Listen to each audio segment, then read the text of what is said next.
تو عائشہ رونے لگی کہ یا رسول اللہ آپ اللہ سے مانگتے کیوں نہیں؟ کہا نہیں عائشہ میں اسی فقر پہ چلا جاؤں، میں اللہ سے کبھی نہیں مانگتا۔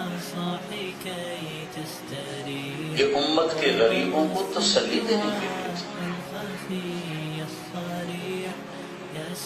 تو عمر بن عبد العزیز فرمانے لگے رجا اب میں مر رہا ہوں، دیکھنا میرے ساتھ کیا ہوتا ہے۔ 3 کو تو میں دیکھ چکا ہوں کہ ان کے چہرے قبلے سے ہٹ چہرے کالے پڑ، اب میرا دیکھنا میرے ساتھ کیا ہوتا ہے۔ ان کا طرز حکومت کیسا تھا؟ انہوں نے بھی اسی تخت پہ بیٹھ کے حکومت کی، وہی دمشق، وہی پایا تخت، وہی بنو امیہ، وہی دمشق سے کاشغر، سینیگال، چاڑ، استنبول، کشمیر تک پھریرا، وہی حکومت، وہی حکومت، یہی فیکٹریاں ہیں، کاروبار ہیں۔ اس میں اللہ اس کے رسول کو داخل کرو تو تم دنیا اور آخرت کے مزے لوٹو، اس میں اپنی مرضی پہ چلو گے تو یہاں بھی پریشانی، آگے بھی پریشانی۔ بھلا اپنی عقل پہ بھی کوئی چل کے کامیاب ہو سکتا ہے؟ روزانہ چھوٹے بچوں کو مار پڑ رہی ہوتی، تم زیادہ جانتے ہو، ہم زیادہ جانتے ہیں، چلو تمہیں زیادہ پتا ہے، ہمیں زیادہ پتا ہے، چلو جو کہہ رہے ہیں کرو۔ جب اللہ کہتا ہے اَأَنْتُمْ أَعْلَمُ أَمِ اللَّهِ، میں زیادہ جانتا ہوں کہ تم زیادہ جانتے ہو، تو تم کہتے ہو ہم زیادہ جانتے ہیں۔ اَأَنْتُمْ أَعْلَمُ أَمِ اللَّهِ، میں زیادہ جانتا ہوں کہ تم زیادہ جانتے ہو۔ جس لاجک سے ہم بچوں کے کان پکڑ کے سیدھا چلاتے ہیں، وہی لاجک تو اللہ ہم سے کہہ رہا ہے اَأَنْتُمْ أَعْلَمُ أَمِ اللَّهِ، میرے بندے تو زیادہ جانتا ہے کہ میں زیادہ جانتا ہوں؟ میں جو کہہ رہا ہوں یہ چیزیں تیری ہلاکت کا سبب ہے، چھوڑ دے۔ میں فیصل آباد میں ایسے ہی چیمبر کے بڑے بڑے تاجر بیان کیا، تھوڑی سی سود کی بات کی، ایک بہت بڑے گروپ کے چیئرمین آج مجھ سے لڑ پڑے، سود کے بغیر کام ہی نہیں چلتا، تم کیسی بات کرتے؟ کب اور بولوں گا تو یہ گناہ گار ہوگا، میں چپ ہی ہوں۔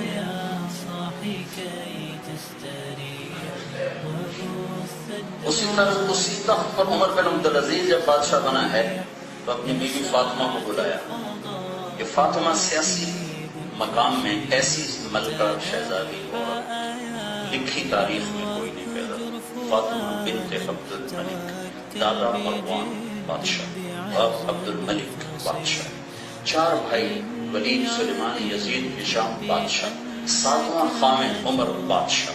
یہ خاتون 7 نسبتوں سے ملکہ ہے، اور جب مال غنیمت آتا تھا تو سب سے اعلیٰ جواہر عبد الملک فاطمہ کو پیش کیا کرتا تھا، تو فاطمہ تیرا حق ادا نہیں ہو سکے، چاہو تو طلاق لے لو اور چاہو تو معاف کرو، ساتھ رہنا چاہتی ہو تو معاف کرو، اور اپنے حقوق سے دستبردار ہونے کی طاقت نہیں ہے تو طلاق لے لو۔ تو فاطمہ نے کہا میں نے سکھ تیرے ساتھ دیکھا ہے، میں دکھ بھی تیرے ساتھ دیکھا۔ عمر جب گورنر تھا، مصر مدینہ کے گورنر تھے، تو 60 اونٹوں پہ ان کے صرف کپڑے ڈالے جاتے تھے، ان کا سامان۔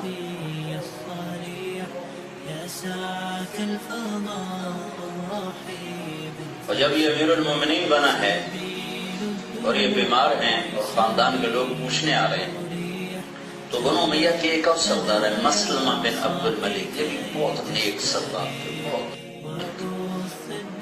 فاطمہ کے بھائی ہیں، تو کہنے لگے بہن امیر المومنین کے کپڑے بدلوا دو، میلے کجی بدلوا دیتی۔ اگلے دن پھر آئے تو کوئی کپڑے، تو فاطمہ میں نے کہا کپڑے بدلوا دو، تو فاطمہ رونے لگی کہ کہاں سے لاؤں، جوڑا ہی ایک ہے وہ ہے۔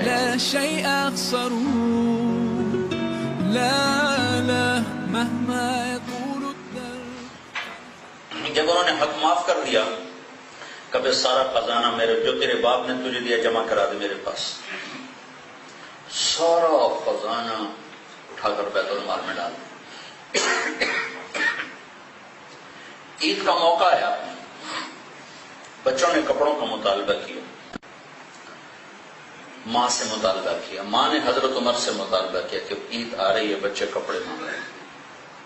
یہی موقع ہوتا ہے جب لوگ پھسلتے ہیں، تو عمر نے فرمایا میرے پاس تو پیسے کوئی نہیں، پیسے کوئی نہیں۔ تو اب دونوں میاں بیوی سر جوڑ کے بیٹھے ہیں کہ بچوں کی خواہش کیسے پوری کریں۔ تو فاطمہ بنت عبد الملک کی ایک ترکیب آئی، وہ کہنے لگی آپ ایسا کریں، اگلے مہینے کی تنخواہ آپ ایڈوانس لے لیں، میں اس سے کپڑے سی لیتی ہوں اور گھر کا خرچہ میں گھر بیٹھ کے کوئی مزدوری کر کے پورا کروں۔ ان کا ہاں یہ ہو سکتا ہے۔ تو وہ تشریف لے گئے اور اپنے خزانچی کو بلایا، وزیر خزانہ مزاحم، کہا بھائی ہمیں اگلے مہینے کی تنخواہ ایڈوانس چاہیے، ہم نے بچوں کے کپڑے بنائے۔ تو مزاحم نے کہا آپ مجھے لکھ کر دے دیں کہ آپ اگلا مہینہ زندہ رہیں گے، میں آپ کو تنخواہ ایشو کروں گا، میں آپ کو تنخواہ دے دیتا ہوں۔ تو کہنے کہ اللہ تجھے روشن کرے، تو نے مجھے روشن کر دیا۔ اور گھر آ کر کہا فاطمہ میرے بچوں سے کہہ دو کہ تمہارا باپ کپڑے لے کے نہیں دے سکتا۔ اور یہ اس وقت کی بات ہے جب 3 بر اعظم میں زکوٰۃ لینے والا ایک فرد باقی نہیں بچا، اس وقت کی بات ہے۔ لوگ زکوٰۃ لے کے نکلتے تھے اور لینے والا کوئی نہیں ہوتا تھا۔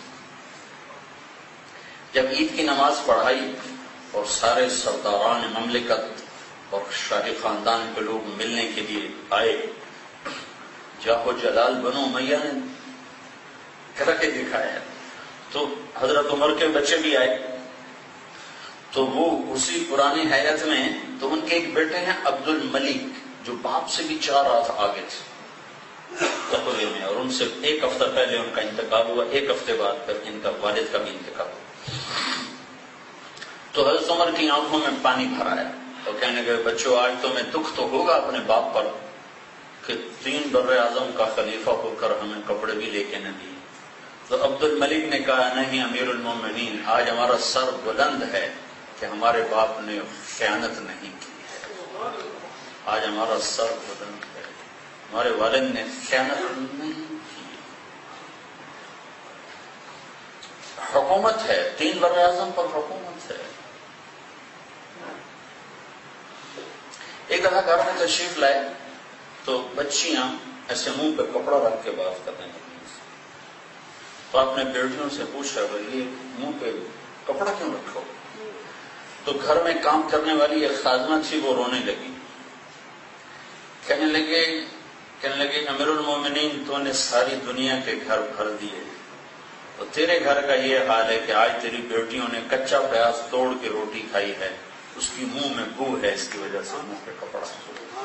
تو عمر رضی اللہ تعالیٰ عنہ بیٹھ کے رونے لگے، کہا میری بچیوں میں تمہیں بڑے اچھے کھانے کھلا سکتا ہوں لیکن میں دوزخ کی آگ برداشت نہیں کر سکتا۔ جب ان کے انتقال کا وقت آیا تو ان کے سالے مسلمہ جن کا میں نے پہلے نام بتایا، کہنے کہ بھائی امیر المومنین آپ بچوں پہ بڑی زیادتی کر کے جا رہے ہیں۔ کہنے کہ کیا؟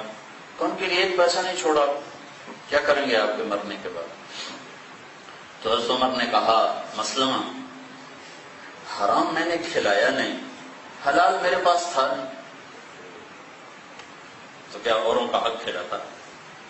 تو مسلمہ نے کہا چلو میرے بھانجے ہیں، میں 1 لاکھ روپیہ ہدیہ کرتا ہوں، فی کس آپ ان کو عطا کر۔ کہنے کہ وعدہ کرتے ہو دو گے؟ کہا یہاں وعدہ کرتا ہوں کہ ایسا کرو جہاں جہاں سے ظلم کر کے یہ پیسہ اکٹھا کیا ہے وہاں واپس کر دو، میرے بچوں کو تیرے مال کی ضرورت نہیں۔ پھر اس کے بعد سارے بچوں کو بلایا، کہا میرے بیٹو میرے سامنے 2 راستے تھے، ایک یہ تھا کہ میں تمہارے لیے مال اکٹھا کرتا جہاں سے بھی کرتا، خود آگ میں جلتا، دوسرا یہ تھا میں تمہیں تقویٰ سکھاتا اور خود جنت میں جاتا۔ میں نے دوسرا راستہ اختیار کیا ہے، میں تمہارے پیچھے آگ نہیں سہ سکتا، جب کبھی ضرورت پڑے اللہ سے مانگ لینا، اگر تم نیک ہوگے تو اللہ تمہیں ضائع نہیں کرے گا، اور اگر تم برے ہوگے تو مجھے تمہاری ہلاکت کی پرواہ کوئی نہیں ہے۔